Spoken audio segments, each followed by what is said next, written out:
Seguimos con la predicación expositiva de la palabra. Estamos en el primer libro de Samuel. Vimos cómo el Señor sacó a Ana de la aflicción y de la esterilidad. Cómo el Señor no solo le dio a Samuel, sino que le dio 5 hijos más. Vimos cómo ella hizo voto, cómo ella aprendió a ir delante del Señor. Vimos cómo en el cántico de Ana, donde ella deja ver todo el conocimiento adquirido en ese tiempo de aflicción, cómo conoció al Señor y cómo dar ese testimonio de gozo, de alegría. Estamos en Primera de Samuel 3:1 y dice lo siguiente: el joven Samuel ministraba a Jehová o a Yahweh en presencia de Elí, y la palabra de Yahweh escaseaba en aquellos días, no había visión con frecuencia. Esa era la situación espiritual de la nación de Israel. Samuel estaba creciendo, nunca había recibido una revelación o no había escuchado la voz de Dios, la voz del Señor. Él estaba en un ámbito, en el ámbito correcto. Él, como ustedes ya vimos, su mamá lo dejó en el templo para que fuera criado por los sacerdotes y él fue consagrado para servir al Señor desde que lo destetaron de chiquito. 5 años se destetaban los niños. Bueno, ya fue destetado y fue llevado al templo para servir al Señor. Estaba en un ámbito correcto, con gente incorrecta. Lamentablemente, como vimos, los hijos del sacerdote, del sumo sacerdote, tenían vidas desordenadas. Y todo esto nos va a ir trayendo una enseñanza en el día de hoy. Esto nos va a traer una edificación a nosotros, porque creo que en los días, aquellos días no tienen mucha diferencia a los días que estamos viviendo hoy. Hoy vemos mucha corrupción también a niveles religiosos, eclesiásticos, dentro de los mismos ambientes que se llaman cristianos, ¿no? Cristianismo. Vemos corrupción, vemos inmoralidad, vemos todo eso. Sin embargo, allí estaba Samuel. Tiempos de crisis moral. Elí había sido liviano, descuidado y laxo con el pecado. Era la situación que vivía Samuel. Sus hijos, fornicarios y ladrones, estaban aún en el sacerdocio. Sin embargo, nada de eso le impedía a Samuel buscar al Señor. Viene ya la primera enseñanza o la primera instrucción que podemos recibir. No importa cómo esté tu alrededor, no importa cómo esté tu entorno. Y no estoy diciendo que somos laxos con el pecado, que no nos importe. Lo que estoy diciendo es que ninguna inmoralidad en este mundo puede impedir que vos tengas comunión con tu Dios. Ninguna persona, ningún pastor, líder inmoral, nada puede impedir que nosotros tengamos comunión con el Señor. Que nosotros no tengamos comunión con el Señor ya pasa pura y exclusivamente por nuestra desidia, pero puede estar todo el mundo corrompido como en los días de Samuel. Dice que no había revelación de Dios. ¿Sabe por qué? Porque no había hombres que Dios pudiera utilizar para hablar su palabra. Sin embargo, Dios estaba gestando una persona como Samuel. Y sabe que yo creo que ese ejemplo es para cada uno de nosotros. En medio de un mundo de oscuridad, cualquiera de nosotros que busque al Señor y se consagre al Señor puede ser una voz de Dios para esta tierra. Cualquiera de nosotros, cualquiera de ustedes que están allí sentados, pueden ser una voz de Dios para la tierra. Esto nos muestra y nos introduce a un principio de liderazgo. Yo de ninguna manera quiero aceptar o estar de acuerdo con el pecado o la inmoralidad del liderazgo, pero es una realidad que vivimos en este mundo. No hace falta ir a detalles, pero usted conoce y conocemos que lamentablemente mucho liderazgo está corrompido en esta tierra. Lo que sí quiero decir es que Dios sabe tratar a aquellos que ocupan un lugar de liderazgo, de responsabilidad, en cualquier ámbito, pero sobre todo estamos hablando del ámbito eclesiástico. Cómo Dios trata a aquellos que ocupan o que ocupamos un lugar de dirigentes en el cuerpo de Cristo y que persisten en pecar. El Señor, como ya vimos y como vamos a seguir viendo, se encargó de Elí. A Dios no se le pasa nada por alto. A veces decimos, ¿y dónde está Dios que no hace nada? Dios en su momento toma cartas en el asunto sobre todo liderazgo corrupto, sobre todo cristiano que ande desordenadamente. Hay un momento donde Dios tiene que intervenir porque es parte de su naturaleza y Él no lo va a permitir en medio nuestro y en todo lugar, aunque a veces pensamos que Dios no hace nada, ¿no? A veces decimos, pero ¿cómo Dios no hace nada? ¿Y cómo Dios permite? Porque esa es una de las frases que escuchamos. ¿Cómo Dios permite que tal persona, cómo Dios permite que tal líder, cómo Dios permite que esa persona... Hermanos, tranquilos, esto lo que viene a enseñarnos es cómo Dios trata con aquellos que están en una responsabilidad. El Señor se encargó de Elí y de sus hijos en un día, como seguramente usted ya ha leído y como lo vamos a leer si no lo leyó en unos minutos. Al estar en un lugar de preeminencia y de responsabilidad, sirviendo dentro del cuerpo de Cristo, es una honra. No hay honra más grande que servir a Dios. Mire, si usted está sirviendo, porque en este pacto somos todos llamados a servir. Aunque usted vea personas ahí estáticas que no sirven, que parece que no hacen nada, yo tengo que decirte que bajo el nuevo pacto somos todos llamados a ser sacerdotes del Señor. Acá eso no existe, eso está en la mente de Roma, esto lo creó Roma, donde hay un clero y hay un montón de gente que está ahí inactiva. Asiste a escuchar un sermón o asiste a la iglesia de manera religiosa. Eso no está en la mente de Dios. Nosotros tenemos que derribar y lamentablemente haber crecido en Latinoamérica con una mentalidad romana nos ha hecho pensar que bueno, están los pastores, los líderes y todos los demás estamos ahí para escuchar un sermón. Entonces tenemos una multitud escuchadora de sermones y los vemos inactivos en el servicio para el Señor. Pero lo primero que tenemos que derribar es ese modelo, porque bajo el nuevo pacto dice que Él nos llamó y nos hizo reyes y sacerdotes para nuestro Dios. Es decir, que de alguna manera todos debemos ir madurando y creciendo para estar activos en el servicio al Señor. Si yo no estoy activo en el servicio del Señor, es que algo no está bien, algo no está bien.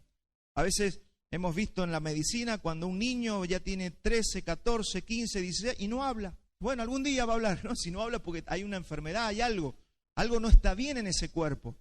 De la misma manera pasa con esto. Un cristiano que tiene 3, 4, 5 años, 10 años creyente y está inactivo, no sirve, no gana personas, no es una persona de oración, algo no está bien, algo está roto allí.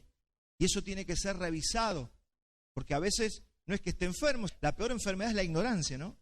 Porque pensaron que había que ir a la iglesia el domingo. En realidad usted tiene que estar activo porque todos fuimos llamados a esta honra. Y hay casos donde los que están sirviendo se desvían o comienzan a caminar en pecado, y esto es algo que lo tenemos que hablar, y en este tipo de predicaciones positivas viene a traernos una instrucción, una enseñanza, una capacitación de cómo hacer con estos asuntos. Hay casos donde hay líderes, donde usted se va a encontrar en la vida con líderes que se desvían o comienzan a caminar en pecado, pero hay mecanismos para la confrontación del liderazgo, ¿sí? Que son los que tienen una cierta autoridad en los ambientes como las iglesias, las comunidades cristianas. Entonces, ¿qué hacemos con eso? Usted habrá hablado como yo en nuestros años de caminar en Cristo, cuánta gente herida, cuánta gente mal, porque algún pastor falló, porque algún líder lo vieron fallar moralmente, a veces por la ignorancia que hay en la gente. Eso ha sido un impacto demasiado grande, que no tendría que haber tenido ese impacto, pero lo tuvo por causa de la inmadurez de las personas. Y le está hablando alguien que ha experimentado tener liderazgo cayendo en pecados de inmoralidad groseros. Entonces, nada de eso me dejó fuera de los caminos del Señor. ¿Por qué? Porque tenemos que aprender cómo abordar estos asuntos. Cómo se aborda el asunto de la inmoralidad, del pecado, de la falla de un líder. Tenemos que estar preparados. ¿Para qué? Para que nunca nada de eso nos pueda dejar fuera de los caminos del Señor. A veces, por una falta de entrenamiento, es que nos escandalizamos. La Biblia le llama escandalizarse, ¿no? Cuando el pecado de otra persona, no, yo ya no voy más a la iglesia porque yo vi muchas cosas, dicen algunos. Yo vi muchas cosas y eso no me gustó y yo no fui más a la iglesia. Hermano, eso, si yo quedo fuera de congregarme, fuera del Señor, es por una inmadurez mía. Porque seguramente usted ve el ejemplo de Samuel. Samuel tenía sacerdote fornicario, un líder, sumo sacerdote pusilánime. Sin embargo, ¿él qué hacía? Ministraba al Señor, buscaba del Señor. No dijo Samuel, no, yo me voy de este templo y de Israel porque hay pecado. No, usted no lo va a ver nunca eso. Si usted es un cristiano sano, nada lo puede sacar de su comunión con el Señor, nada. Es por eso que yo vengo hablando hace tiempo ya de que las asambleas deben tener ancianos, las asambleas, las iglesias. Dios tiene un cuerpo en toda la tierra, pero paralelamente está expresado en congregaciones locales. Y cada congregación local tiene que saber gobernarse. Se tiene que saber gobernar con el modelo divino, no con el modelo romano. ¿Dónde ha habido tanta falla? Porque se utiliza, el modelo romano, donde hay un clero, ¿sí? A veces una sola persona, y todos los demás, que todo lo haga el pastor. Cuando eso es así, es peligroso. Entonces, ¿cuál es el modelo de gobierno de las asambleas locales o de las iglesias? El modelo es a través de hombres maduros.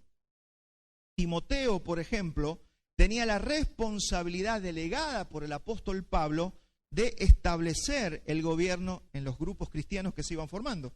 Porque el apóstol Pablo iba a ciertas ciudades, predicaba el evangelio, se convertían varios cristianos y ahí se empezaban a reunir. Pero después había que organizarlos. Entonces por ahí el apóstol Pablo viajaba, se iba, los cristianos comenzaban a madurar después de algunos años y después el apóstol Pablo mandaba a sus manos derechas para establecer, como lo vamos a leer a continuación, en primera de Timoteo 5:1, vamos a ir viendo algunos puntos. Lo que tenía que hacer Timoteo era establecer ancianos y diáconos. Eso es fundamental en una iglesia que va madurando. Necesitamos que se levanten hombres así. Pero vamos a hablar un poquito de los ancianos, que son los pastores. Cuando hablamos de ancianos son pastores. Vamos a 1 de Timoteo 5:1. Estos pasajes nos van a ir trayendo luz. Dice, no reprendas al anciano, sino exhórtale como a padre, y a los más jóvenes como a hermanos. Esto es porque siempre va a haber algún desajuste, algún desorden, algún pecado. ¿Qué hay que hacer cuando uno ve desorden y pecado? Si realmente, como hablamos con los varones, estamos generando el carácter de Cristo, no podemos hacer la vista gorda frente al desorden y al pecado. ¿Qué tenemos que hacer? Tenemos que exhortar. Pero fíjese cómo dice, al anciano, es decir, a los que están en autoridad, exhórtales como a un padre. ¿Cómo usted exhortaría a su papá? Porque a veces no hacemos como una diferencia, como si es mi papá le hablo de una manera, pero si es el vecino, ya le hablo a los gritos, le hablo mal. No, dice, exhórtalo como a padre. A los más jóvenes como a hermanos. Yo cómo le voy a hablar a mi hermano, y yo tengo un amor especial por mi hermano. Y cuando yo tengo que exhortar, no sé, supongamos a otro hermano de la congregación, le tengo que hablar de la misma manera. No puedo hacer una diferencia. ¿Pero por qué? Dice, por causa de la autoridad que tienen en las congregaciones. Mire 1 Timoteo 5:17, dice, los ancianos que gobiernan bien, se ve que también hay ancianos que gobiernan mal. Entonces dice, a los ancianos que gobiernan bien, sean tenidos por dignos de doble honor, mayormente los que trabajan en predicar y enseñar. Fíjese que acá nos está enseñando cómo conducirnos dentro de la iglesia, cómo yo me debo conducir entre mis hermanos. Dice en 1 Timoteo 5:18, pues la Escritura dice, no pondrás bozal al buey que trilla, digno es el obrero de su salario. Está hablando no de los ancianos, de cómo tratarlos. 1 Timoteo 5:19, contra un anciano no admitas acusación, sino con 2 o 3 testigos. Porque puede pasar de que algún anciano, cuando digo anciano, vuelvo a repetir, es un pastor, ¿sí? Ahí pueden haber pastores en las congregaciones que andan desordenadamente. Entonces le dice Pablo a Timoteo, cuando alguien te venga a decirte algo de un pastor, no admitas acusación, sino con 2 o 3 testigos. Y le va a decir por qué. ¿Por qué no hay que tomar la primera acusación? Dios es un ejemplo de cómo, de todo lo que Dios demanda, Dios lo hace. Ustedes saben que Elí era el sumo sacerdote. El Señor lo mató a él, a Ofni, a Fines en un mismo día. Y la nuera también, murieron 4 personas de la familia ese día. Solamente quedó el hijo que dio a luz, llamado, que le puso como nombre Icabod. Sin gloria significa esa palabra. ¿Por qué? había caído Israel, había perdido la batalla, los filisteos se habían llevado el arca, había muerto su marido, su cuñado y su suegro en el mismo día. Y Dios no te va a pedir a vos que vayas con 2 testigos si Él no hace lo que te está pidiendo. Y fíjese, dice que primero fue un varón de Dios a hablar con Elí y le dijo lo que iba a pasar. Y después fue Samuel. ¿Se acuerda que cuando Samuel no escuchaba la voz de Dios, hasta que escuchó la voz de Dios y le dice, decime lo que te dijo Dios? Y Samuel le dijo la sentencia que Dios le había dado, que iba a morir él, su casa, todo. ¿Se acuerdan? Bueno, 2 testigos, 2 personas, 2 profetas fueron delante de Elí y le dieron testimonio de lo que Dios iba a hacer. Entonces Dios trabaja con testigos. Lamentablemente las iglesias modernas no utilizan eso. Si vamos a hablar con un líder, con un anciano que está descarriado, y usted va a decir, ¿para qué queremos eso, hermano? En algún momento en la vida lo puedes utilizar. Te puede hacer falta. No podemos tener ignorancia de cómo afrontar. No podemos ir a estudiar los libros cuando llegue el momento. Supóngase que tenemos un anciano en nuestra congregación, que los vamos a tener porque estamos orando para que el Señor levante ese tipo de hombres. Ojalá nunca pase, pero si pasa que tenemos un anciano descarriado que se está comportando indecentemente, ¿qué hacemos? Tenemos que seguir las instrucciones que están en la Escritura. ¿Para qué? Para que tengamos iglesias sanas, para que no tengamos esas cosas que son cualquier cosa, a veces menos una congregación santa en el Señor. Entonces tenemos que saber cómo enfrentar los asuntos. Los líderes, por su responsabilidad, comúnmente se ganan el enojo de la gente. Por eso le está diciendo, si vas a tal iglesia y te vienen con el chisme de algún anciano, si no hay 2 testigos, no se lo tomes. Porque siempre hay gente que está enojada ¿con qué? Con el liderazgo, con los pastores, con los ancianos. ¿Por qué? Porque los ancianos y los pastores son los que supervisan la grey. Y somos los que tenemos que hacer el trabajo que mucha gente no quiere hacer, que es muchas veces exhortar el pecado, hablar con las personas, tener que disciplinar personas. Eso lo hacen los ancianos, lo hacen los pastores. Entonces, como Pablo sabe que comúnmente reciben el enojo de mucha gente, dice, si no vienen con 2 testigos, tienes que ir con testigos para que ese tema sea delante de más de una sola persona. Entonces, fíjese, siempre ha pasado en la historia, el pueblo se enoja con los líderes, el pueblo se enojó con Moisés, en un momento lo querían apedrear. ¿Dónde está el agua? ¿Dónde está ya estamos cansados del maná. Dice que lo querían apedrear a Moisés. Le pasó a David. A muchos líderes les pasó que el pueblo los quería, Saúl lo querían apedrear. Los corintios estaban enojados con Pablo. Vaya a saber por qué, pero estaban enojados con Pablo. Entonces son situaciones que se dan en las iglesias y que hay que hablarlas para que sepamos conducirnos de manera sana. Porque estas son las cosas que nos vacunan. Son las cosas que nos enseñan. El día de mañana tenemos una situación. ¿Cómo hacemos? Como dice la Biblia, no como se le ocurrió a una persona. El pueblo se enojó muchas veces con los líderes. Por eso es que Pablo le dice a Timoteo que no admita una acusación si no es con 2 o más testigos. Asegúrate, en otras palabras, que es cierta la acusación. Asegúrate de que es verdad lo que esa persona está diciendo contra un líder, contra un pastor, un anciano que tiene responsabilidad sobre la grey. Entonces aquí se menciona la responsabilidad de los ancianos, porque muchas veces tienen que hacer lo siguiente. Primera de Timoteo 5:20. Esto es lo que hace que la gente se enoje con los ancianos, con los pastores. Dice, a los que persisten en pecar, repréndelos delante de todos, para que los demás también teman. ¿Se imagina? Que ahora el pastor diga, bueno hermano, yo con usted ya hablé 1 vez, 2 veces, 3 veces, 4 veces, no hemos visto resultado de parte suya, yo voy a tener que hablar delante de todos. Es lo que Pablo le está pidiendo a Timoteo. Quiero que lo reprendas delante de todos. ¿Para qué? Para que los demás también, ¿qué? Teman. Porque hoy los cristianos esconden sus vidas, esconden sus pecados, esconden sus desvíos. Y eso a veces lo tenemos dentro de las congregaciones y nadie dice nada y el pastor tiene miedo que el hermanito se enoje y todo eso hace enojar al Señor.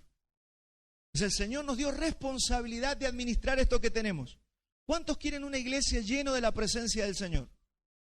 Yo no quiero una iglesia llena de humo, luces de colores, 15.000 personas. Y vamos a hablar enseguida de eso. Yo quiero una iglesia donde el Espíritu Santo esté activo. Entonces la pregunta es, ¿a quién queremos agradar? ¿Al Espíritu Santo o queremos agradar al hermanito que quiere vivir como quiere? Yo sé que con esto se han cometido excesos, las religiones han sido totalmente extremistas en esto, pero mi hermano, cuando tenemos el Espíritu Santo, cuando tenemos el Espíritu correcto, no hay nada más sano que llevar adelante una iglesia de esta manera. ¿Qué es una iglesia? Bíblica, una iglesia que se maneja por la palabra y por el amor y la guía del Espíritu Santo. ¿Cuántos dicen yo quiero esa iglesia? Hermano, yo creo que estamos en un tiempo de madurez donde el Señor quiere que nosotros ya vivamos como Él manda. Porque si no podemos seguir toda la vida jugando a la iglesia, teniendo un grupo que más que iglesia es un club social. Yo a veces veo que las congregaciones podemos convertirnos en un grupo de amigotes come asado. Nos abrazamos, comemos asado, la pasamos bomba. Y el Espíritu Santo no viene nunca. Hermano, yo no quiero esa vida. Para mí eso es pérdida de tiempo.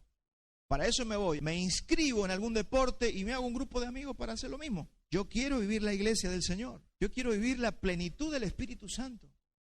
Yo quiero que en mi vida, pase lo que pase con el país, con el mundo, yo quiero vivir el gozo del Espíritu Santo. No hay nada mejor que vivir llenos del gozo del Espíritu. Entonces eso es lo que anhelamos y lo que buscamos, y eso es lo que esta iglesia quiere. Entonces nosotros no estamos atrás de las luces de colores. Nosotros no estamos atrás de ser famosos. Usted tiene que saber que ustedes tienen un pastor que no quiere ser famoso. No queremos el aplauso de las multitudes. No queremos eso. Queremos que realmente vivir el poder de Dios. Anhelo eso. Y le abro mi corazón porque no me interesa otra cosa que eso. Porque ya habité esos ambientes donde todo lo que se busca es multitud, gente, muchedumbre, ser famoso, que te conozcan en todos lados. Y si nos invitan de cualquier... ¡Ay, yo estoy porque yo soy regroso en el Señor! Hermanos, si nos invitan y podemos llevar algo del Señor, lo vamos a hacer. Pero no es nuestro objetivo. Necesitamos generar algo. Construcción de poder se llama. Eso es para nosotros. Y está disponible si es que nosotros vivimos conforme a el modelo del Señor. Entonces, la iglesia tiene todos los mecanismos ya diseñados para ser sana. Que no lo hagamos ya pasaría por una desobediencia nuestra. Pero la iglesia tiene todos los mecanismos que ya están diseñados. El utilizar testigos es muy importante para que se haga todo bajo diseño. Supongamos que dos hermanos están peleando en la congregación, es la palabra de uno contra la del otro. Ahora, cuando hay dos testigos, y es una cuestión que está en la ley de Dios, todo sea dicho delante de 2 o 3 testigos. Es un principio eterno. Y cuando usted y yo obedezcamos esos principios, las cosas van a ser sanas y Dios va a intervenir. ¿Por qué Dios no interviene? Porque hacemos todo conforme a los modelos y a los diseños que nos inventamos nosotros. Tenemos un solo hombre ahí con un látigo, tratando de guiar a las personas y no se puede, no es el diseño de Dios. Por eso estamos orando para que de este lugar se levanten hombres que anhelen obispado, dice la Escritura. Y yo sé que están acá. Yo sé que están acá. Hombres que anhelen obispado, porque dice, el que anhela obispado, buena obra desea. Pero es necesario. Después vienen los requisitos, que también vamos a ser entrenados hoy día en esto. Entonces hoy en la iglesia se espera que los hombres maduren y vamos levantando los presbiterios, que es el modelo de gobierno de las iglesias. La iglesia se gobierna de manera presbiterial.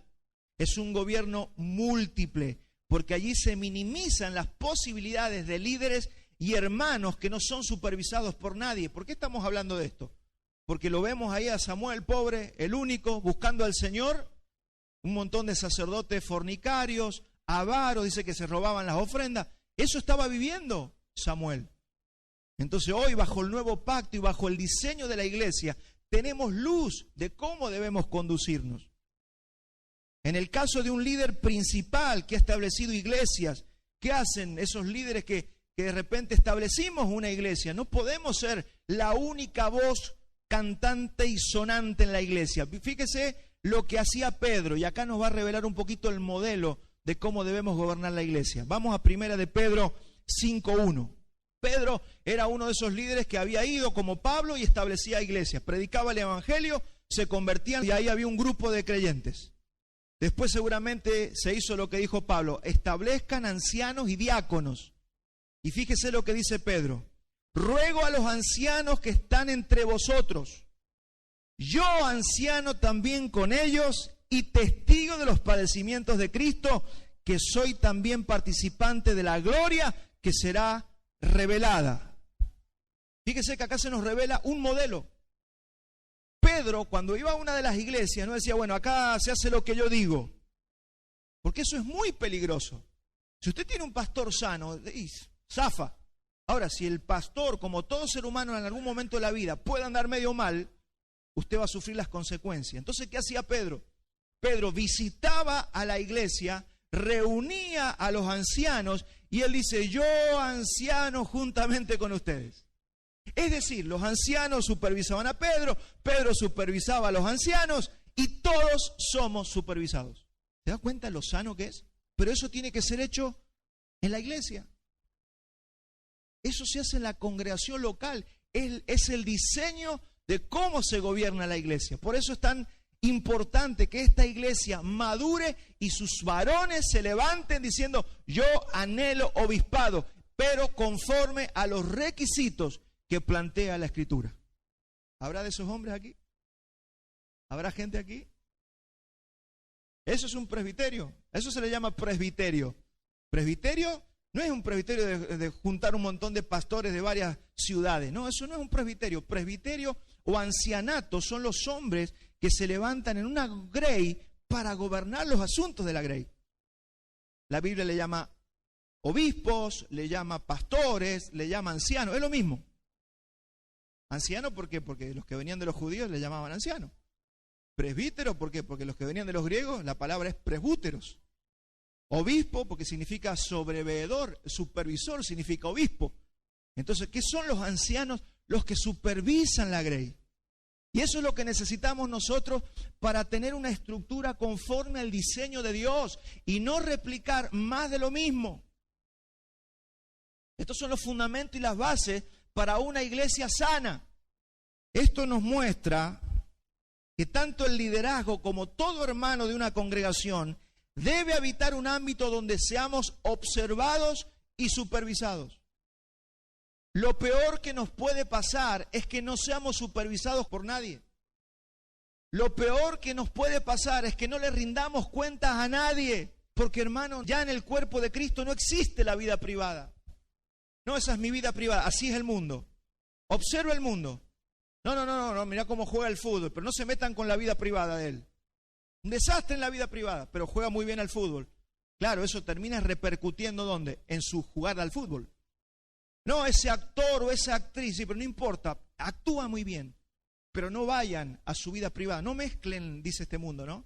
Y Dios dice todo lo contrario, hermano, como sea tu vida privada, va a repercutir en tu trabajo, en tu oficio, en tu ancianato, en tu diaconado, en todo lo que hagas en la vida. No somos una isla en lo privado y diferente a nuestro oficio, nuestro trabajo o responsabilidad en la vida. No puedes vivir como un lobo solitario sin rendirle cuenta a nadie. Esto es por preservación, mi hermano. Esto es por preservación.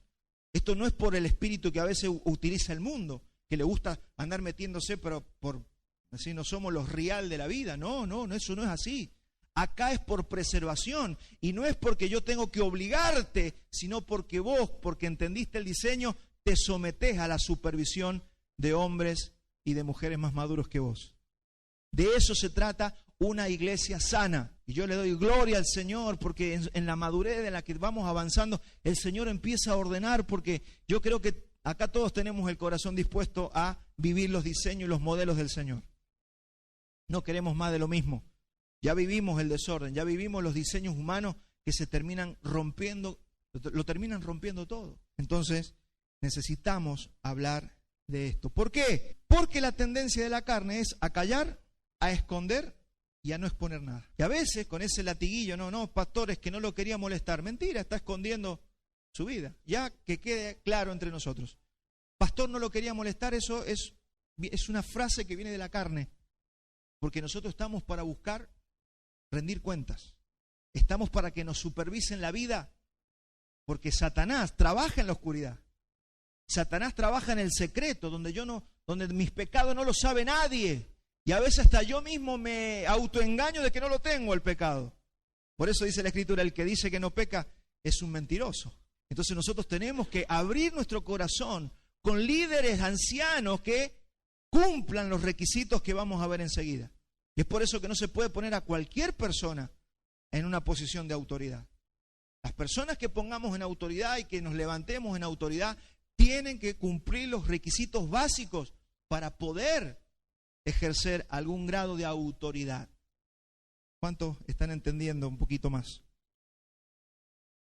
Pero nosotros cuando vivimos en el cuerpo de Cristo, hermano, el Señor empieza a sacar toda la luz. Vamos, mire, dice Lucas 12:2. Esto es un principio eterno, porque nada hay encubierto que no haya de descubrirse, ni oculto que no haya de saberse. Y si no, pregúntele a Elí, a Ofni y a Fines. Pregúntele si en un momento sus vidas no quedaron expuestas porque el mismo Dios intervino. En esos tiempos, lamentablemente, así funcionaba. Se ve que habían pocos sacerdotes, se ve que él tenía 2 hijos, pero en el modelo lo vemos un poquito más adelante, el sacerdocio era múltiple, era mayor. Pero ahí se ve que algo no andaba bien. Y todo lo hacía Elí y sus 2 hijos. Y escondían todo bajo familia, como una familia. Entonces, ¿qué pasó? Ahí nadie les decía nada. Se ve que ni Samuel les dijo nada. Simplemente Samuel fue el conducto por el cual Dios le habló y les dio la sentencia. Mire si hubiera habido alguien que lo agarrara a Elí 10 años antes. O a Ofni y Fines le dijeron, che, ustedes están haciendo esto mal. Vamos a corregir, no, vamos a disciplinar a Ofni. Vamos a disciplinar a Fines que están haciendo. Les hubieran salvado la vida. Es por preservación, es por bienestar. No es porque, me quieren hacer daño. Y a veces en las iglesias inmaduras y niñas que hemos pastoreado, cuando alguien reprende a alguien o alguien corrige a alguien, ya la persona se llena de una herida, de bronca contra el líder. Hermanos, eso es toda niñez, niñería que no podemos permitir ya más en nuestras vidas. Usted y yo ya tenemos que madurar. Tenemos que permitir que venga alguien y me diga, mirá, te estás equivocando. Pero por amor, no porque alguien tiene ganas de hacerse el líder, por amor, por preservación de que el Espíritu Santo pueda estar en medio nuestro y no esté contristado o apagado el Espíritu, como dice el apóstol Pablo. Entonces esto nos compete a todos, amados. No hay honra más grande, mi hermano, que ser llamado por el Señor para el servicio a Él y a los santos. No hay honra más grande. Dígame si alguno de ustedes que han servido al Señor, que han sentido que Dios les ha abierto una brecha ya han madurado un poquito para servir al Señor en algún ámbito de la iglesia, los santos. Hermanos, Dios comienza a tratar diferente con tu vida. Ya estás en un nivel o en un ámbito donde el Señor trata diferente con los que van madurando. Ya no eres un niño, ya Dios te trata de otra manera. 2 Timoteo 1:9 dice, quien nos salvó y nos llamó con llamamiento santo. Y eso, lo bueno que esto es para todos. Nos llamó con llamamiento santo, no conforme a nuestras obras, sino según el propósito suyo y la gracia que nos fue dada en Cristo Jesús antes de los tiempos de los siglos. Hermano, cuando nosotros preferimos el pecado antes que servir al Señor, estamos rechazando un llamamiento eterno. Es un llamamiento eterno. Dice que nos llamó antes de los tiempos de los siglos. Lamentablemente hay personas que prefieren dejar de servir al Señor por conservar su pecado y otros por no tener que ordenar su vida no buscan servir. No, yo no quiero ser un diácono, un anciano porque voy a tener que cambiar muchas cosas. Y prefieren quedarse así. Hermano, no hay desidia más grande que eso. Cuando todos fuimos llamados a ejercer algún tipo de servicio para el Señor. Recuerde que las recompensas no son por fe, son por obras. La salvación es por fe, pero la recompensa, tu estatus eterno será por las obras, por tu servicio al Señor. Entonces usted no puede decir, no, y lamentablemente otros creen que solamente se puede servir a Dios con un micrófono predicando en la congregación. No, hermano, lea Corintios, lea todo lo que Pablo dice del cuerpo, de los dones. Usted tiene dones que el Señor le ha dado para poder servir. El liderazgo es servicio. Algunos servimos por el don de la palabra, porque está el don de la palabra y servimos de esa manera. Pero otros pueden servir con sus manos, otros sirven con su oficio, otros sirven con estar, otros sirven, dice, con ofrenda, pero todos tenemos que servir. Ser un solucionador de problemas no es la frase de una conferencia motivacional, es lo que tenemos que ser. Busque dónde servir, en todo ámbito, a los hermanos, en la iglesia, a sus vecinos, a su familia. Busque dónde servir, porque ahí va a ir usted desarrollando el deleite por el servicio. ¿Por qué? Porque el servicio, dice el Señor, es autoridad.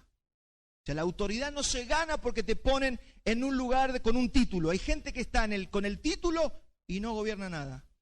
Hay gente que nadie lo nombró nada y sirve y tiene más autoridad que cualquier otra persona. Esto se trata de servir, mi hermano. Se trata de esto. Por eso nos estamos metiendo en esto y el pie nos lo está dando el libro de Samuel, de Primera de Samuel. Lamentablemente, cuando los creyentes abandonan el servicio o no quieren involucrarse, mire, Oseas 4:6, dice, mi pueblo fue destruido porque le faltó conocimiento. ¿Y qué estamos haciendo ahora? Instruyendo. ¿Con qué instruimos? Con el conocimiento. Si nunca lo oí, si nunca fui instruido, seguramente voy a cometer un error. Pero la instrucción viene para que no te equivoques. Mi pueblo fue destruido porque le faltó conocimiento. Y porque le faltó conocimiento, mire lo que hicieron. Por cuanto desechaste el conocimiento, yo te echaré del sacerdocio. Porque no puedes ejercer sacerdocio si no tienes conocimiento. Todos fuimos llamados como sacerdotes para el Señor, todos nosotros. Ahora, yo no puedo ejercer el sacerdocio sin conocimiento. Porque cuando lo ejerzo sin conocimiento, como un neófito, hacemos lo que hizo Israel, dice, porque te olvidaste la ley de tu Dios, también yo me olvidaré de tus hijos. Fíjese cómo repercute en nuestras generaciones. Yo me olvidaré de tus hijos. No dice yo me olvidaré de ti, dice de tus hijos, donde más le dolía. Entonces, hermano, si nosotros queremos preservar nuestras generaciones, esto es como cuando dice honra a tu padre y a tu madre para que te tengas larga vida sobre la tierra y te vaya bien. Esto es lo mismo. Si usted es una persona que sirve al Señor y ama el conocimiento y se instruye para servir, hermano, tus generaciones lo van a pagar. El problema es que nuestras generaciones pueden pagar las consecuencias de maldición. ¿Por qué? Porque deseché el sacerdocio y porque no le presté atención al conocimiento. ¿Usted sabe en el ámbito que está? ¿Se da una idea de dónde estamos? Que no podemos jugar con esto. Por eso vemos que hoy la iglesia en el mundo parece los días de Samuel. Cada quien hacía lo que bien le parecía. Esos eran los días de Samuel. Y esos son los días que se están viviendo hoy. Así que ser llamados al sacerdocio es cosa muy santa. Es la máxima honra que podemos recibir. Yo siempre digo, hermano, hay gente que hoy si lo llaman de la casa de gobierno, lo llamaran de una empresa multinacional, ¿cómo se sentirían? Me contrataron, no sé, los de la Coca-Cola, soy gerente de YPF. Hermano, que Dios te llame, que el creador del cielo y la tierra te llame a su servicio. Dígame si no es honra más grande. Y a veces creemos que es más importante cualquier puesto en una empresa que haber sido llamados por el Señor. Y ni nos importa prepararnos para servir al Señor. Así que hoy, bajo el nuevo pacto, todos somos llamados al sacerdocio. Sin embargo, la mayoría lo desecha. Presta atención, porque es lo que pasa. La mayoría desecha el sacerdocio. ¿Por qué? Porque no está dispuesto a vivir una vida santa. Nos vamos a meter un poquito en lo que es el diseño ya del trono de Dios y del gobierno de Dios. Hay una imagen que tengo ahí, en la primera placa, nos va a hacer la introducción. Esta es la estructura del gobierno en la iglesia. Usted va a ver que en la iglesia tenemos a los enviados, o que la Biblia también le llama los ángelos o los mensajeros, que son así como Pablo, Pedro, y todo hombre que establece iglesias en la tierra. Es una parte de la estructura de gobierno. Después vamos a ver los ancianos, o los pastores, o presbíteros, como le dije recién, que son tres sinónimos, que operan en un ancianato, en un presbiterio. Y lo otro que vemos en la estructura de gobierno de Dios, en las iglesias, son los diáconos o servidores. Filipenses 1:1 nos dice y nos muestra un poquito esto. Pablo y Timoteo, siervos de Jesucristo, a todos los santos en Cristo Jesús que están en Filipos, con los obispos y los diáconos. No dijo más nada. Entonces, ¿qué había en las iglesias? Obispos y diáconos. Y todo título que se salga de esto es un invento manipulador y clientelismo religioso. Eso es clientelismo religioso, usted lo verá en los gobiernos, cuando los gobiernos inventan ministerios para poner al familiar, al papá, a la mamá, al abuelito, al hermano. Eso hacen los gobiernos humanos. Inventan ministerios. Inventamos cosas. No, para que el hermanito no se sienta útil y no se vaya de la iglesia. Le vamos a inventar un cargo. No, hermano. Tenemos que preparar a los hermanos en la seriedad y conforme al diseño divino. Si usted quiere servir, usted tiene que responder a los requisitos básicos de un diaconado. Diaconado es la palabra servidor, que es aquel que corre para limpiar, para quitar el polvo. Eso significa diácono. Aquel que corre para quitar el polvo, el que limpia. El diácono existía en la antigüedad, que era el criado que estaba en la casa y que cuando venía un viajero por el desierto, después de caminar una semana, venía con una palangana y le ponía ahí para que refrescara los pies, le lavaba los pies y ahí lo hacía, y le traía agua y le traía una túnica para que se descansara. Eso es un diácono, es un servidor. Todos tenemos que aprender a servir desde el diaconado, porque algunos dicen, no, yo quiero que me nombren pastor de no sé qué. No empieza por ahí. Si no puede ser un diácono, no puede ser pastor.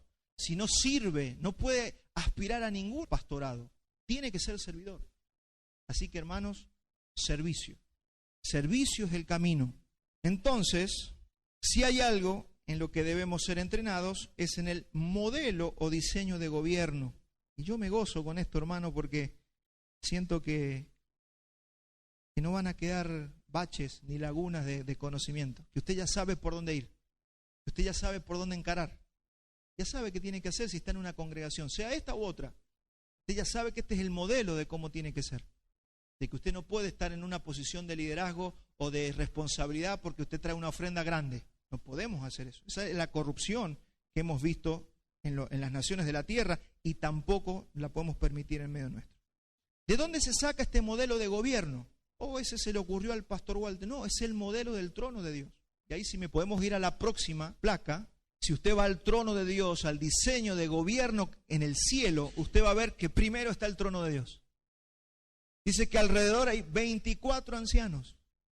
Por eso las iglesias se deben gobernar por ancianos. Porque si Dios tiene ancianos, ¿quiénes somos nosotros que no? Nosotros queremos tener un estilo de gobierno monárquico. No es así. Después tenemos a los querubines y a los serafines. Esos son los diáconos del cielo, son los servidores de Dios. Hay ancianos y servidores.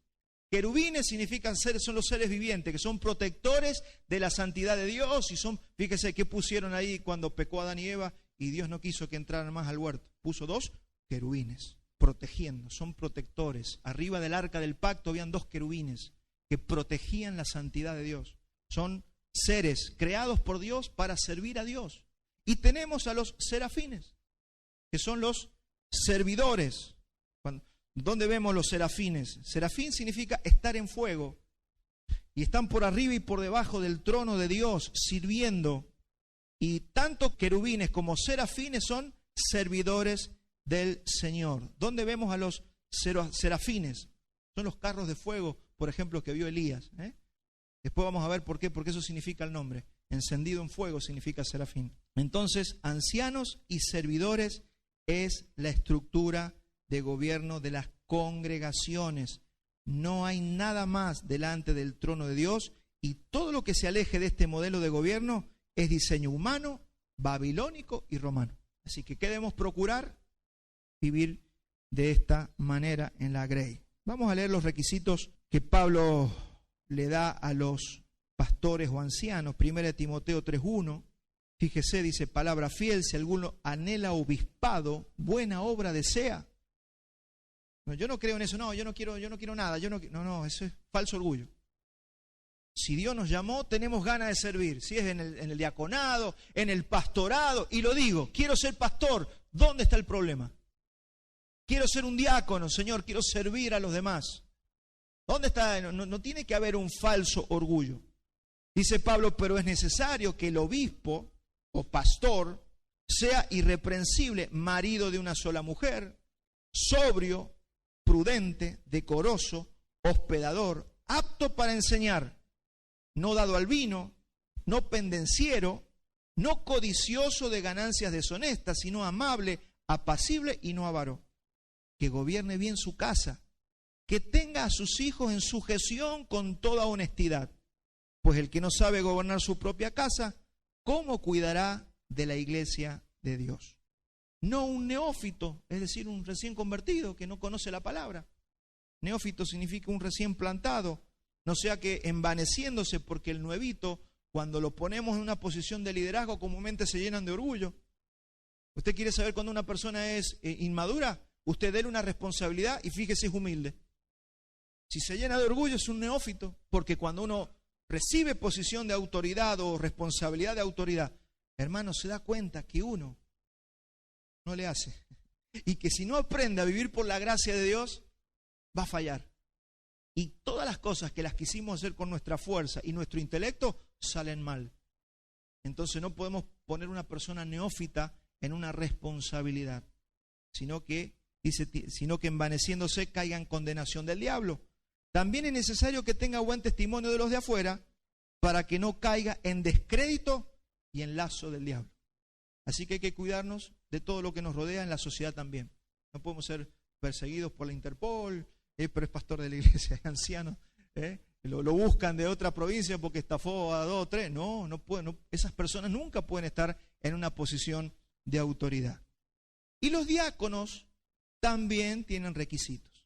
1 Timoteo 3:8 dice, los diáconos, y aquí entran mujeres, porque no existen ancianas, existen ancianos en las congregaciones, es todo masculino, pero en el diaconado existen las diaconisas y los diáconos.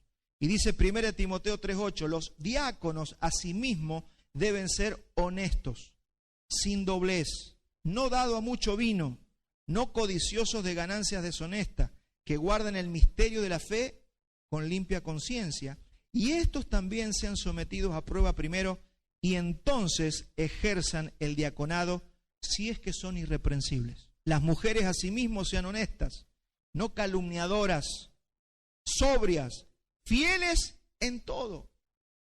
A veces, yo sé que todos podemos ser chismosos, pero la mujer tiene como una debilidad, ¿no? Para charlar ahí, dice que no sean chismosas. Pablo siempre dice que no anden chismoseando por las casas, porque por ahí se juntan y tienen la tentación a hablar de más.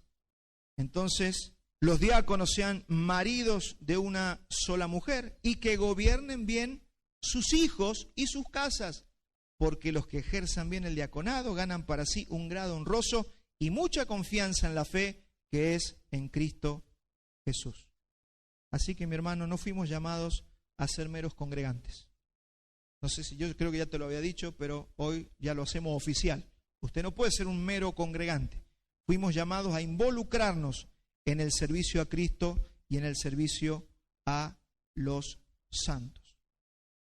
Bueno, sigamos con Samuel, que ministraba en la presencia de Elí, es decir, estaba bajo su cuidado. Elí estaba supervisando y estaba cuidando a Samuel. Fue así que Samuel aprendió a escuchar la voz de Dios. Y este es el modelo. Usted puede y debe tener un Elí, sea bueno o sea malo. Porque algunos quieren el Elí bueno, no quieren el Elí cuando anda mal. Usted tiene siempre que tener a alguien a quien rendir cuentas. Usted tiene que estar bajo alguien, sea quien sea, donde le tocó estar.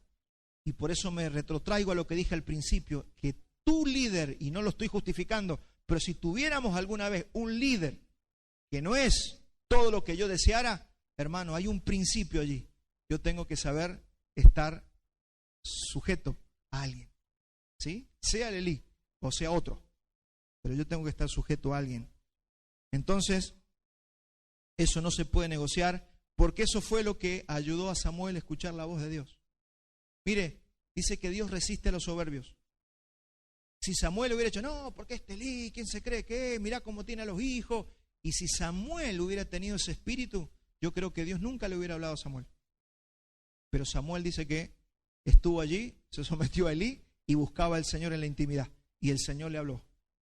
Porque Israel necesitaba, la tierra necesitaba que la voz de Dios volviera a aparecer. Fíjese en 1 Samuel 3:9. Dice, y dijo Elí a Samuel, ve y acuéstate, porque ya había sentido que lo llamó 2 o 3 veces, una voz. Entonces él iba a Elí y le decía, Elí, ¿vos me llamaste? Le dice, no. Y al último le dice y Elí a Samuel, ve y acuéstate, y si te llamare, dirás, habla Yahweh, porque tu siervo oye. Así se fue Samuel y se acostó en su lugar. Y vino Yahweh y se paró y llamó como las otras veces, Samuel, Samuel. Entonces Samuel dijo, habla porque tu siervo oye. ¿Quién le enseñó eso? Elí, el que teníamos todo para criticarle, pero fue Elí el que le enseñó. Y Jehová dijo a Samuel, He aquí, o haré yo una cosa en Israel, a que a quien la oyere le retiñirán ambos oídos. Aquel día yo cumpliré contra Elí todas las cosas que he dicho sobre su casa, desde el principio hasta el fin. Y le mostraré que yo juzgaré su casa para siempre por la iniquidad que él sabe, porque sus hijos han blasfemado a Dios y él no los ha estorbado. Mire cómo ya directamente vino la sentencia sobre Elí, directamente de Dios, hablando por Samuel. Así que mi hermano, consejo, debemos estorbarnos en cuanto a pecado. Yo lo he repetido muchas veces, pero creo que una vez más no está de más. Tenemos que exhortarnos si vemos pecado en nuestras vidas. No tenemos que ser cómplices del pecado ajeno. Debemos actuar si vemos desorden en la iglesia. Debemos actuar. ¿Qué pasó, hermano? Te vi que estabas haciendo esto. Te vi que estaba, o veo que te está pasando esto. No vengo a condenarte, vengo a exhortarte para animarte, para consolarte, para animarte a cambiar. Es para eso. No venimos con un dedo condenador así, porque eso hace la religión mata, pero el Espíritu vivifica. Entonces nosotros tenemos que ir al hermano con amor para poderlo exhortar. Y también esto nos muestra que debemos perseverar en buscar al Señor, aunque nunca te haya hablado. Samuel nunca había escuchado la voz de Dios, sin embargo, perseveró hasta que el Señor le habló. Lleva un tiempo aprender a escuchar la voz de Dios. No la vas a escuchar de un día para el otro. Tienes que aprender, tienes que buscar cómo oír la voz de Dios para tu vida. Si usted permanece fiel, Él le va a hablar. Sigo en 1 Samuel 3:14. Por tanto, yo he jurado a la casa de Elí que la iniquidad de la casa de Elí no será expiada jamás, ni con sacrificios, ni con ofrendas. Palabra muy fuerte, muy dura contra la casa de Elí. Mire, toda iniquidad es pecado, pero hay pecados que tienen otras consecuencias. Y el pecado de Elí y de sus hijos trajo consecuencias sobre su vida y sobre su liderazgo. Había pecados del liderazgo que a veces podían expiarse, porque estaba contemplado que el sumo sacerdote podía pecar, pero no podía tomarse las libertades que se había tomado Elí y sus hijos. Y se ve que ellos cruzaron lo que en el Antiguo Testamento dice, colmaron la copa de sus pecados. Y ya cuando se rebalsa esa copa, mi hermano, ahí el Señor puede intervenir directamente, de que Dios puede tocar hasta nuestra carne. Yo siempre digo, el Señor te habla primero a tu vida, después te habla por personas, y tercero, viene Él directamente y puede tocar tu carne. ¿Para qué llegar a la última instancia? Para eso el Señor tiene estos mecanismos dentro de la iglesia. Lamentablemente, el libertinaje que vemos hoy en el cristianismo, la gente dice, bueno, si estamos en el tiempo de la gracia, yo puedo hacer lo que quiero, total, mañana me arrepiento, le pido perdón al Señor, y así se vive. Lamentablemente, eso está carcomiendo las iglesias. Así que estos pecados, los pecados de su hijo, hicieron que Dios interviniera, quitando a estos hombres del lugar de honra que habían recibido. Yo en los años de que he caminado en el Señor he visto cómo hombres que sirvieron al Señor hoy ya no lo sirven. Estoy hablando de grandes líderes que sirvieron al Señor y hoy fueron quitados.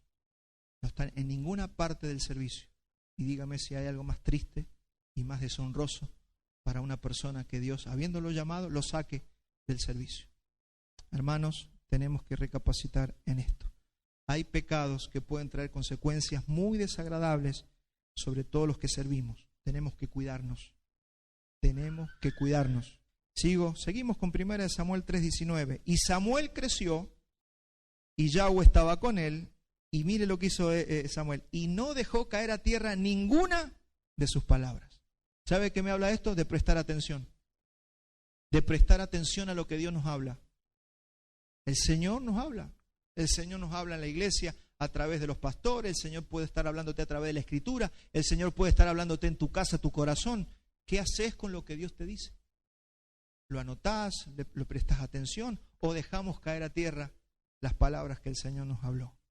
Y fíjese cuál fue el resultado de no dejar caer las palabras del Señor. Y todo Israel, desde Dan hasta Beerseba, conoció que Samuel era fiel profeta de Jehová. Él no se tuvo que hacer famoso por las redes sociales, él no se tuvo que andar pidiendo que lo invitaran, que hacerse conocido. Dice que simplemente la gente empieza a ver que eres un hombre o una mujer de Dios. No necesitas publicidad. Todos sabrán. Y cuando pregunten, che, ¿qué tal es el hermanito Pepe? Hermoso. No, no sabes el espíritu que tiene, no sabes cómo ama al Señor, no sabes cómo sirve al Señor. La gente solamente lo va a decir. ¿Por qué? Porque se ve en el espíritu. No tengo que andar tratando de ponerle palabras a la gente en la boca. Y Jehová volvió a aparecer en Silo, fíjese, gracias a Samuel. Y Jehová volvió a aparecer en Silo porque Jehová se manifestó a Samuel en Silo por la palabra de Jehová. ¿Sabe qué dice esto? Que no, Dios no se manifestaba porque no había un hombre que hiciera que Dios se manifestara. Mire, la situación era que el último juez de Israel, que fue Sansón, se había muerto. Y no había nadie quien gobernara, entonces dice que cada uno hacía lo que bien le parecía. Ese es el escenario en el que aparece Samuel. Dios no se aparecía a nadie porque no había hombres dignos.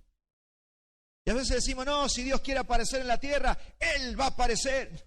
No, perdóneme, pero eso es una falacia. Si usted y yo no nos preparamos para manifestar a Dios, Dios no se va a manifestar en la tierra, porque Dios lo hace a través de su pueblo y de su iglesia. Dios no se apareció en Israel, dice, no había revelación, no había palabra profética. Cada uno hacía, y eso es lo que puede estar pasando en este tiempo. Necesitamos que se levanten hombres y mujeres santos que hagan que Dios sea visto en la tierra. La característica de estos hombres debe ser la misma de Samuel, que no dejó caer a tierra ninguna de las palabras que el Señor le habló. Es ponernos minuciosos. Es lo que le dijeron a Saúl. Saúl, es más importante prestar atención que andar haciendo sacrificios. No, pero yo me congrego todos los domingos, pastor. Sí, pero usted no le presta atención a lo que Dios le dice. ¿De qué sirve que usted ayune? ¿De qué sirve que usted ore y que lea la Biblia o se congregue si usted no le presta atención a la palabra de Dios? Entonces esto se trata de prestar atención y de obediencia. Esta gente que hace manifestar a Dios no son gente relativista. Sí, pero no están así, ¿eh? No están así. No, ¿cómo que no están así? La palabra de Dios es radical. La palabra de Dios es absoluta. Lo dice la Biblia, lo creo porque es así. Yo no puedo poner en tela de juicio lo que Dios dice. Ahora, yo por cubrir mi vida, quiero cambiar lo que Dios dice. Bueno, ya ahí nos metemos en el ámbito de Elí, de Ofni, Fines, pero eso ya corre por cuenta de las personas. Los que van a manifestar a Dios son gente radical y gente de absolutos. Esa es la gente que Dios oye. Los grises, ¿qué dijo con los grises? ¿Qué dijo el Señor de los grises? ¿Qué dijo de los tibios? Los vomitaré de mi boca. Más vale nunca me hubieras conocido. Dígame si no es para tener temor que el Señor diga eso. Pero como dijimos el domingo pasado, como no cae el rayo en el momento, mira, yo creo que Fine y Ofni estuvieron pecando 20 años. Estuvieron un montón de años pecando. Como no cayó en la primera fornicación o en el primer robo de las ofrendas, no les cayó el rayo. Pero mira, no pasó nada. Vamos para adelante. Y después, ¿cómo terminan? Como el muchacho de Proverbios. Casi en todo mal estado, en medio de la sociedad y en medio de la congregación. No escuché a los que me instruían. Claro, ¿cuándo dice eso? Cuando ya su vida estaba, porque pasan los años, usted mira para atrás y dice, ¿por qué me va tan mal? Hace 20 años que vengo haciendo las cosas mal. Entonces, ¿qué hace? El amor de la palabra te advierte,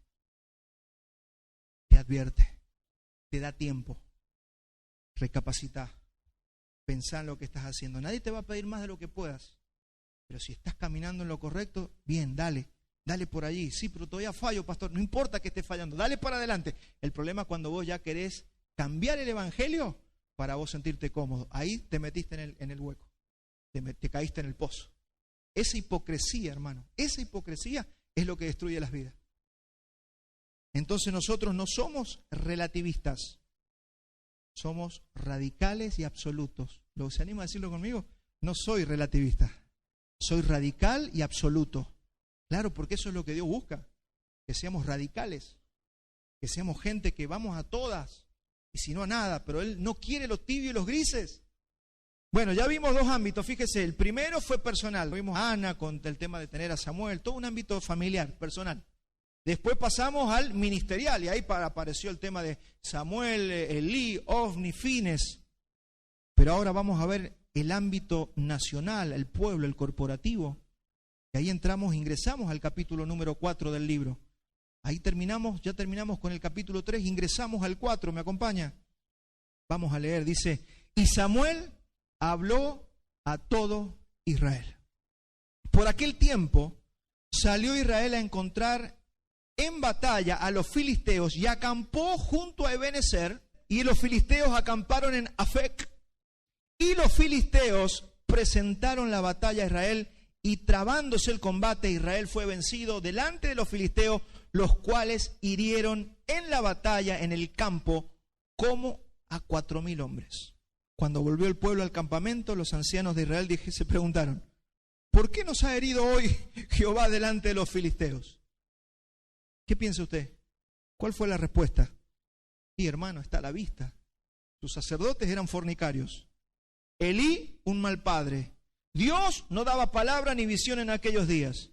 El último juez había sido Sansón, que se había muerto, no había nadie que pusiera orden. Esta era la situación. Y acá encontré el versículo, mire, que recién le dije, está en Jueces 17:6. En aquellos días no había rey en Israel y cada uno hacía lo que bien le parecía. Eso pasa hoy en día en las iglesias y en el cristianismo.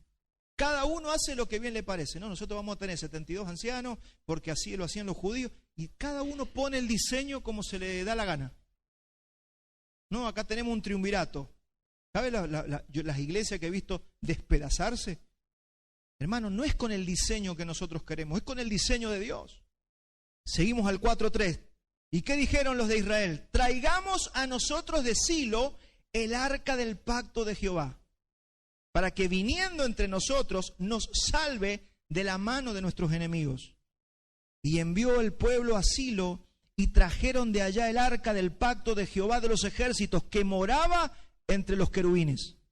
Y los dos hijos de Elí, Ofni y Fines, estaban allí con el arca del pacto de Dios. Hermano, dígame, 2 fornicarios con el arca. O sea, esta es una locura. Después se preguntan por qué pierden la batalla.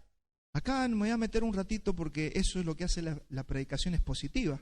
Nos abre una puerta y nos metemos en un lugar para qué es lo que era el arca. ¿Por qué ellos quieren traer el arca? ¿Qué es lo que es el arca? Y ahí yo tengo una imagen para hablar un poquito de lo que era el arca en aquellos días en Israel. ¿Qué es lo que era el arca? Usted habrá oído, seguramente la ha leído en Éxodo, en Levítico. Ahí usted tiene una imagen de lo que es el arca. Eso es el mismísimo trono de Dios en la tierra. No es una caja. Es el trono de Dios en la tierra. Cuando Dios se quería manifestar en la tierra, lo hacía sentado desde el trono, que es el arca de la alianza, que es el arca del pacto. No era una simple caja de oro. Dios hablaba desde allí. Vamos a leer primero Éxodo 25:22. Dice, y de allí me declararé a ti, le está diciendo a Moisés, y hablaré contigo de sobre el propiciatorio, de entre los querubines que están sobre el arca del testimonio, todo lo que yo te mandare para los hijos de Israel. Le está diciendo a Moisés que Dios se iba a sentar en el arca y desde ahí le iba a hablar. Y ahora sí, número 7:89.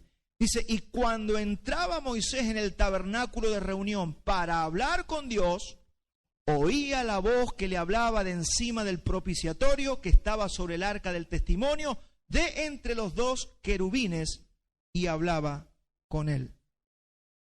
Interesante, porque el arca era la caja de abajo, pero lo que estaba arriba, la tapa, por decirlo de alguna manera y explicarlo, esa tapa que tenía 2 querubines, se llama el propiciatorio. Dios se sentaba sobre el propiciatorio, porque es su trono aquí en la tierra. Tenía 2 querubines. Esos 2 querubines estaban mirando al centro del arca, sobre la tapa de oro, que es el lugar donde se vertía la sangre. Dice Levítico que el sumo sacerdote venía a Aarón con la sangre y la derramaba sobre ese propiciatorio. Dentro del arca dice que estaban las tablas de la ley, estaba la rama de Aarón que floreció y estaba una parte del maná que habían tomado del desierto.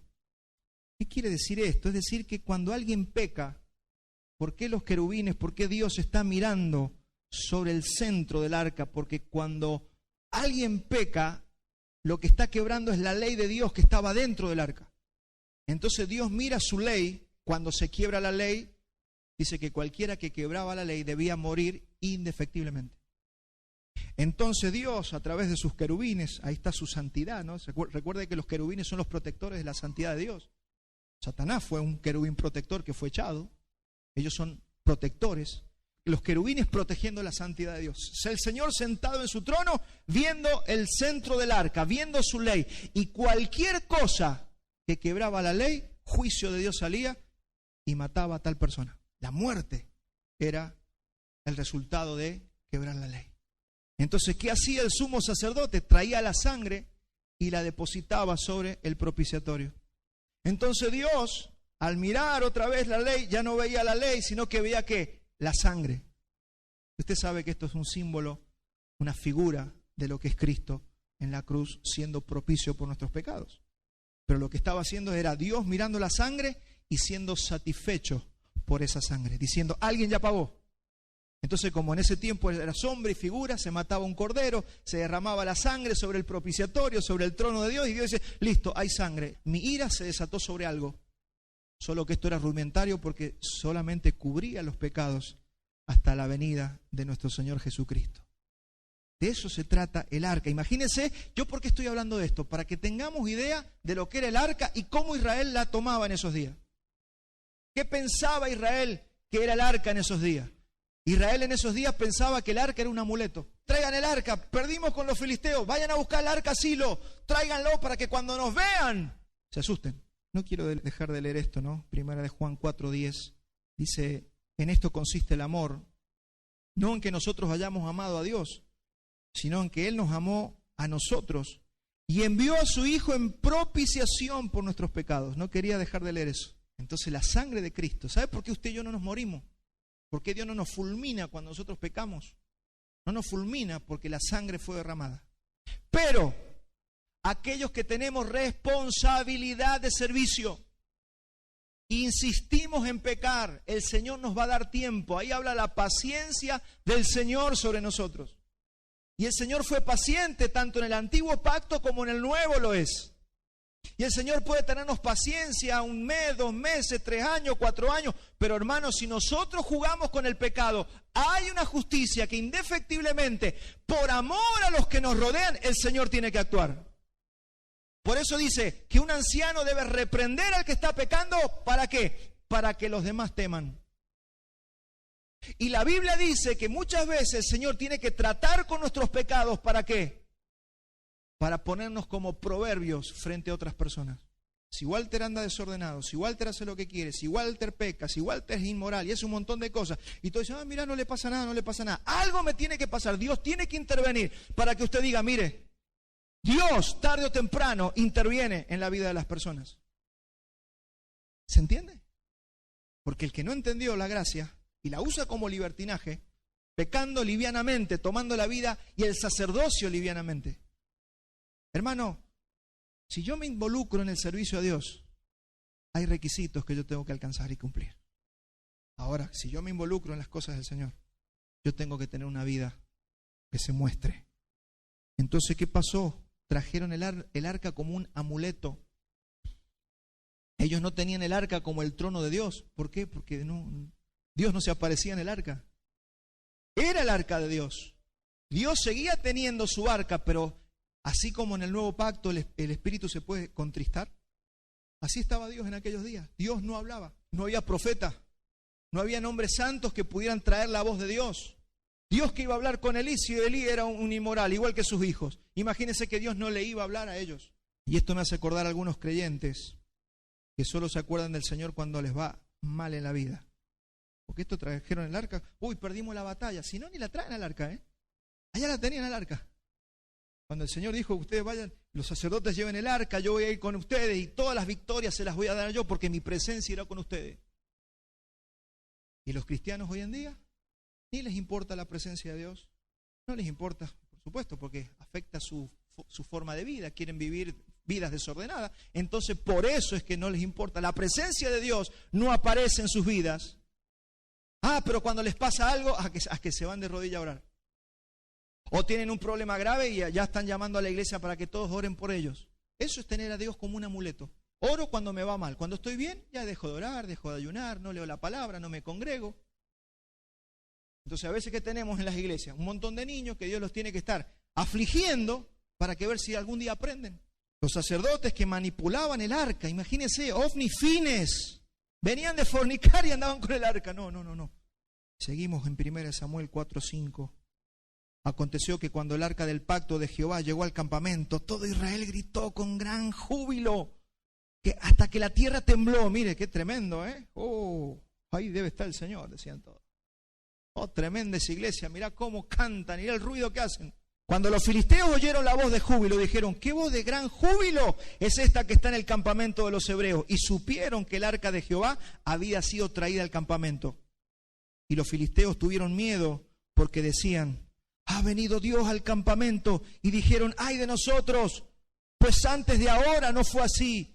¡Ay de nosotros! ¿Quién nos librará de la mano de estos dioses poderosos? Estos son los dioses que hirieron a Egipto con toda plaga en el desierto. La situación era que Israel no escuchaba la voz de Dios, ni se santificaba. En lugar de eso creía que el arca los iba a salvar. Hay cristianos que piensan que congregarse los va a salvar.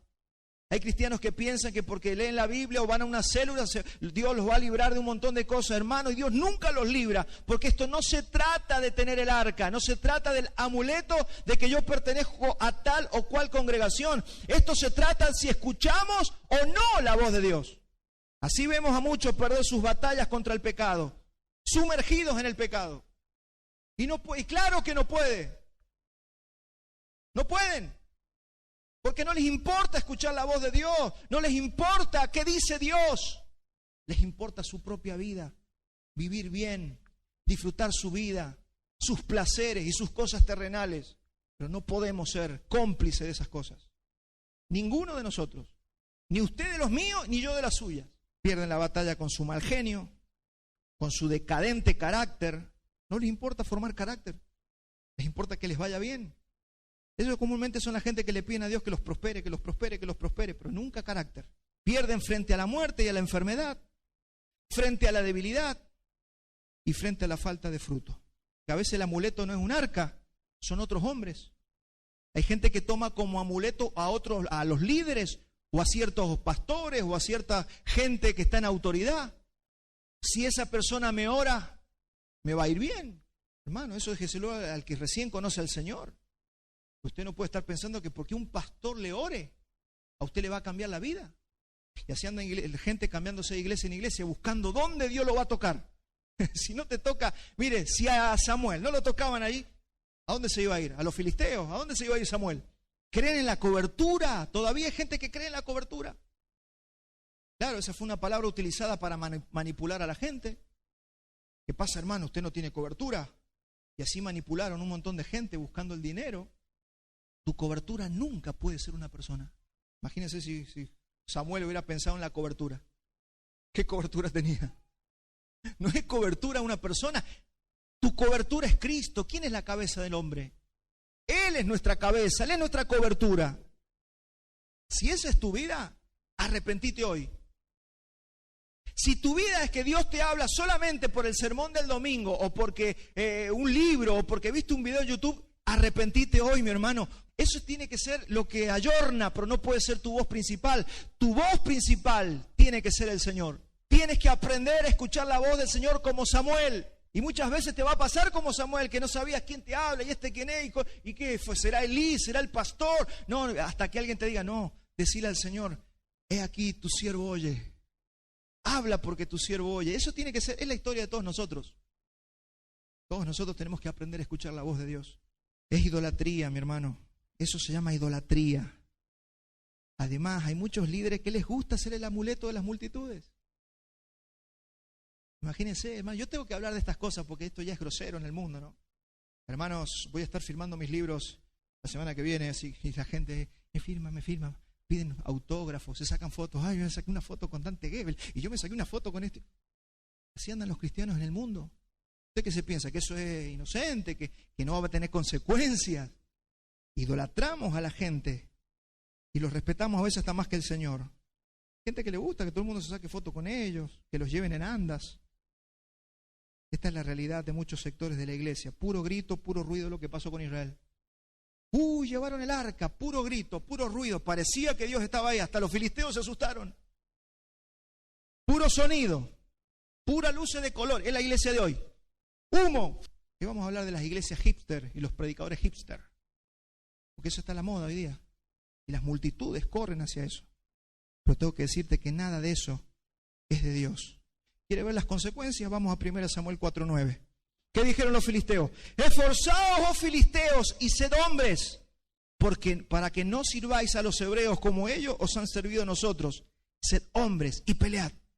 Pelearon pues los filisteos e Israel fue vencido y huyeron cada cual a sus tiendas y fue hecha muy grande mortandad, pues cayeron de Israel 30,000 hombres de a pie.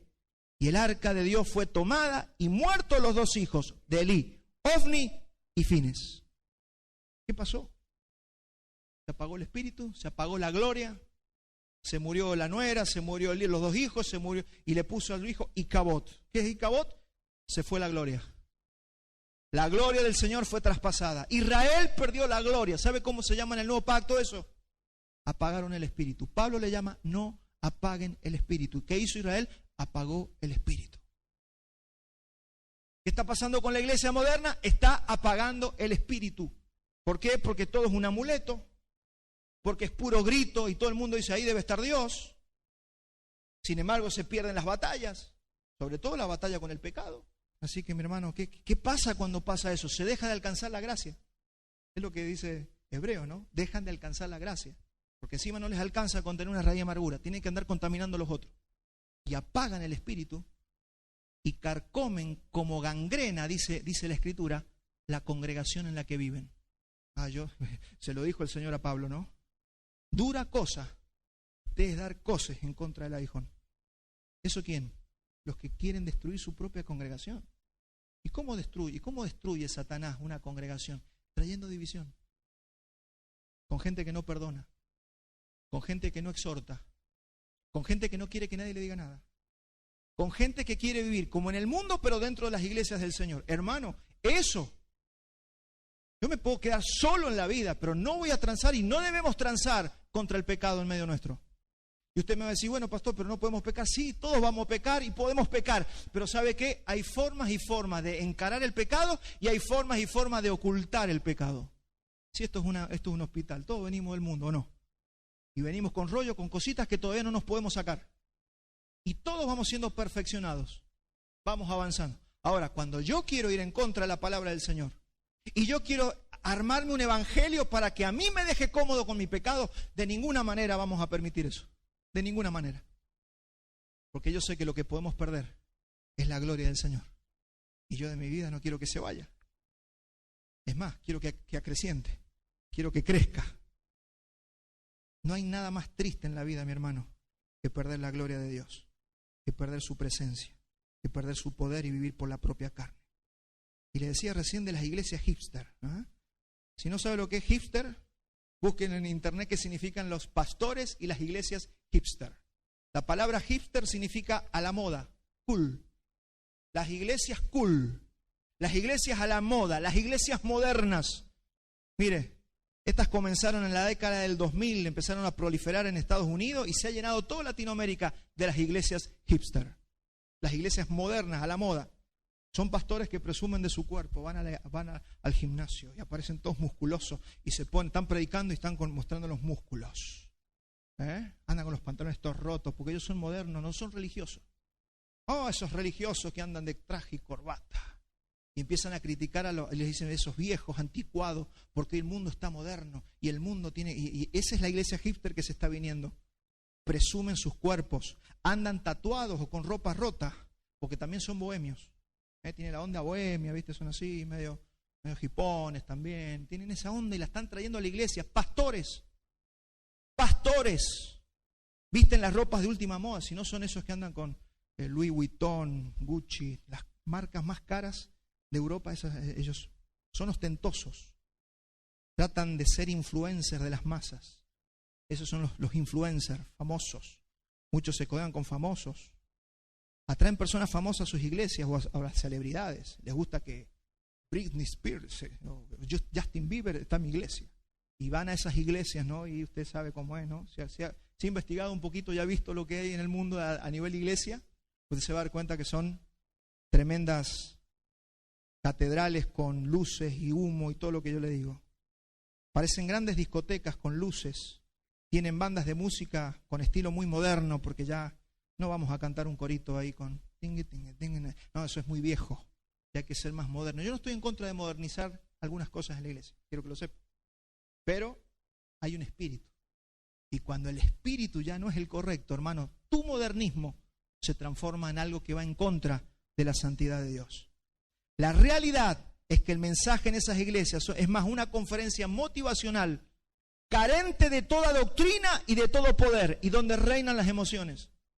Porque todo el objetivo está apuntado al alma de las personas. Es emocionarte. Por eso te cuentan un chiste, te hacen reír, te dicen, no hay doctrina, no hay fundamento de la palabra. Y así está viviéndose la iglesia. La santidad escasea, ya que las costumbres y principios del mundo han permeado a estas personas. Y muchos han sido noticia de estos pastores de iglesias muy grandes y conocidas. A un caso reciente, hace poquito, uno de una iglesia muy grande confesó su homosexualismo frente a toda la congregación. Otro pastor muy conocido de estos pastores hipster se acaba de suicidar y dejó a su esposa y 4 hijos. Eso está pasando a estos niveles. Pasa que todas las noticias a veces no llegan acá. Pero si usted investiga un poquitito se va a dar cuenta qué está pasando con estas grandes iglesias hipster que se llaman o se denominan. Me imagino que Omni Fines tienen que haber sido así, ¿no? Habían tenido, somos más modernos, nosotros sacamos la carne antes que la cocinen, somos más cancheros, tienen que andar con los jeans rotos. Yo creo que eso tiene que haber pasado en esos días, porque cuando empiezan a meter la modernidad con el espíritu del mundo en la iglesia, empiezan a dañar y a lastimar la iglesia. Y claro que eso vende, eso arrastra multitudes, pero como pastor tengo que advertirte. Como pastor tengo que vacunarte. Tengo que decirte que donde está todo el mundo, comúnmente la mayoría no tiene la razón.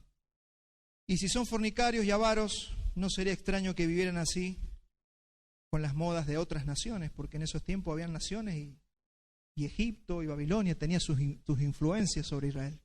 Por eso en una parte en la Biblia le dice que ojo con esas mujeres que se visten como las egipcias, porque en ese tiempo las egipcias tenían se pintarrajeaban y se colgaban todas las cosas y andaban, y Dios no les había permitido eso a Israel. Sin embargo, ellos traían las costumbres de las naciones. Pero ¿cuál es la contracara? Porque esto, mi hermano, esto no es una crítica. Así que estoy murmurando a mí de gente que puede, no sé si son hermanos o no, pero esto no, el espíritu de esto es que usted y yo abramos los ojos y que seamos advertidos y vacunados por la palabra. La contracara es Samuel en 1 Samuel 3:19. Y Samuel creció y Jehová estaba con él y no dejó caer a tierra ninguna de sus palabras. Y todo Israel, desde Dan hasta Beerseba, conoció que Samuel era fiel profeta de Dios. Y Jehová volvió a aparecer en Silo, porque Jehová se manifestó a Samuel en Silo por la palabra. Mire, mi hermano, Pablo, advirtiendo a los cristianos en Filipenses 3:17, dice: hermanos, sean imitadores de mí y mirad a los que así se conducen según el ejemplo que tenéis de nosotros. El ejemplo no son los pastores hipster, el ejemplo no son las iglesias hipster, el ejemplo es Jesucristo. El ejemplo son los hombres santos como el apóstol Pablo, el apóstol Pedro, que pusieron fundamento para nuestra fe. Nosotros no podemos estar buscando los ejemplos de los hombres modernos que no sabemos ni qué moral tienen en su vida. Fíjese lo que dice el 18, porque por ahí andan muchos de los cuales les dije muchas veces y ahora lo digo llorando, que son enemigos de la cruz de Cristo, el fin de los cuales será perdición, cuyo Dios es el vientre y cuya gloria es su vergüenza, que solo piensan en lo terrenal. ¿Dónde va apuntado el mensaje del Evangelio? No a que te vistas con la ropa más canchera que puedas encontrar. Va a que cambie tu vida, tu corazón, todo por dentro, y el resultado De hecho, Pablo habló de la decorosidad que tienen que tener las mujeres para vestirse, de cómo debemos conducirnos en este mundo, sobriamente, ser sobrios. Todo eso está en la Escritura. Pasa que cuando ya la mente se hinchó, ya todo eso ya no se ve. ¿Dónde está tu ejemplo? ¿No está en la palabra? ¿No está en la vida de Pablo, en la vida de Jesucristo, en la vida del apóstol Pedro? ¿Dónde está nuestro ejemplo? Cuyo Dios es el vientre. Piensan en lo que van a comer, lo que es para ellos. Por eso es el Dios del vientre. Todo tiene que ver con lo que ellos necesitan y con lo terrenal. Mas nuestra ciudadanía está en los cielos, de donde también esperamos al Salvador, al Señor Jesucristo, el cual transformará el cuerpo de la humillación nuestra. Porque si hay algo que te va a humillar es nuestro cuerpo. Acá habita todavía la vieja naturaleza. Y este es el cuerpito que te pide comer lo que no tenés que comer, ponerte lo que no tenés, vestirte de la manera que no te tenés que vestir. Y las mujeres con ropas que ya saben que no deben usar. Sin embargo, se las ponen. Falta de decoro, se llama en la Biblia. Hoy día diríamos seductoras. Les gusta seducir. ¿Por qué? Porque viven en un mundo donde todo el mundo seduce. Parece que es normal. ¿Y qué dijo el Señor? No toquen lo inmundo, no se amolden a este mundo, porque si no, yo no los puedo recibir. Hipotecamos la gloria de Dios por las costumbres de este mundo. Tenemos que estar dispuestos a que si lo perdemos todo, perdámoslo todo, pero no perdamos la gloria de Dios. No perdamos su presencia. No perdamos la santidad. Por eso Moisés le dijo, yo no voy a ir con vos, le dijo Dios, entonces yo no voy a ningún lado, dijo Moisés. El cual transformará el cuerpo de la humillación nuestra para que sea semejante al cuerpo de la gloria suya, por el poder por el cual puede también sujetar a sí mismo todas las cosas. Oh almas adúlteras, ¿sabéis que la amistad con el mundo es enemistad contra Dios? Está en la palabra, nada más que cuando ya nos volvemos hipster, no nos gusta buscar la palabra. Cualquiera pues que quiera ser amigo del mundo se constituye enemigo de Dios. ¿O pensáis que la Escritura dice en vano, el Espíritu que Él ha hecho morar en nosotros nos anhela celosamente? ¿Qué dice el Señor? Santifícate hoy y mañana haré maravillas en tu vida. Esa es la palabra, santifícate. Pero Él da mayor gracia. Por esto dice, Dios resiste a los soberbios y da gracia a los humildes. Someteos pues a Dios, resistir al diablo y huirá de vosotros. Acercaos a Dios y Él se acercará a vosotros. No estoy esperando que Él me pase a buscar, no te va a pasar a buscar. Acércate vos a Él y vas a ver cómo Él se da a conocer. Purificad vuestros corazones. ¿Por qué hay doble ánimo? Porque los corazones están sucios. Eso depende de cómo sea tu entendimiento del Evangelio. Afligíos, acá está la solución. Afligíos, lamentad y llorad. Vuestra risa se convierta en lloro. Vuestra risa se convierta en lloro y vuestro gozo en tristeza. Humillaos delante del Señor y Él los exaltará. Amados, esta es la palabra para hoy.